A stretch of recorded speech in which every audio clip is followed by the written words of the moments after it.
Good morning, Brian with Grand Roofing. We are at a gas station, stopping real quick, make a quick stop. And the owner I know, he said, hey, I've got a leak in the roof. It only leaks when it rains. They have been renovating the place, but we've had 3 weeks of dry weather, and now, all of a sudden with the rain, they've got a definite leak coming in. So first off, what we're gonna do is right over the edge of the doorway, kind of note how far in, which we did.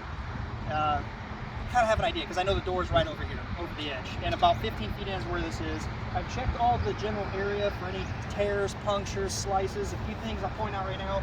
You don't want any mechanical stuff just resting right down on the roof. There should be a block or a pad. By the way, a block, this does not appear to be treated wood. It's completely rotten through. So make sure you're using the right stuff. Looks like there may even be a nail through that. Horrible idea, I don't know. We'll look into that here in a minute, but the point of the video is what I think the leak is right here. So even though they did flash around it, it's not necessarily a witch hat or a boot for utilities, which is fine. I've seen people do this, but you need to make sure what you're running through the hole is completely sealed off.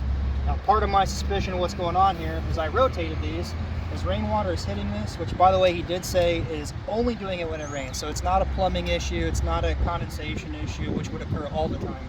I think water is hitting the copper conduit here, the copper lines, the HVAC lines, coming down in this really deteriorated insulation and just running right through, bypassing all of the seal and everything.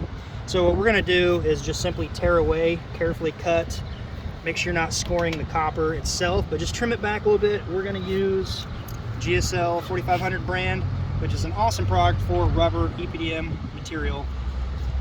We're gonna seal around both of these conduit lines where it comes in contact with everything around here.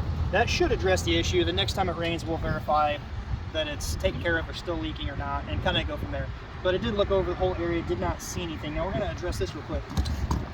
Come up close around here. When you've got something that vibrates up here, you got a fan. When this thing turns on, it's gonna shake, it's gonna vibrate. It comes on all the time, when you're at work, when you're asleep, when you're on vacation, it doesn't matter. It runs and it vibrates. When this thing is shaking, you got a rough cinder block that is now pressing down into this rubber. It's actually left a little bit of an indent, and it isn't reinforced, which is good, but it can over time start slicing this. So you always want to have some sort of pad. They make stuff for that, or simply a scrap piece of rubber folded over on itself, shoved under there, like he's over here. That's just a pad that the HVAC stuff or the utilities, mechanicals set on. Same with that gas line back here. You've got the little rubber boots. Those are made for it to hold the stuff off so vibration doesn't wear into it. And then with the wood, like I was pointing out, this is really not good. I mean, it's not going to take long, and this whole pad is going to be deteriorating that block of metal, these sharp corners. I mean, that's pretty damn sharp right there. Eventually, over time, we'll cut into this rubber. So this really needs to be addressed. Also, the curb mounts for stuff. You want to make sure they go up and terminate far enough up under with the appropriate flashing. Someone's this corner's calling. not bad. What's that? Someone's calling. Just ignore it. Sorry about that. The corner on the other side, you can see some of the actual wood curb mount exposed right here. So those, you really need to make sure when you're doing the install, everything goes up and wraps in or has the appropriate flashing for it to tuck up under. So back to what we're gonna do here real quick. Let's do it real fast. Oh, the other thing. I'm not an HVAC guy. By the way, my nephew Brady is filming. He's my new photographer through the summer, so pardon if he's not paying attention and filming the right stuff.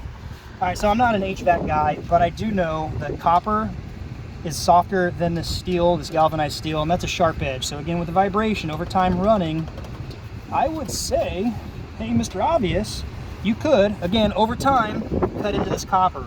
So there should be a grommet in here that this is not rubbing on. If you look into here, Brady, shine it down through here. Here, give me the phone, I know what I'm looking for here.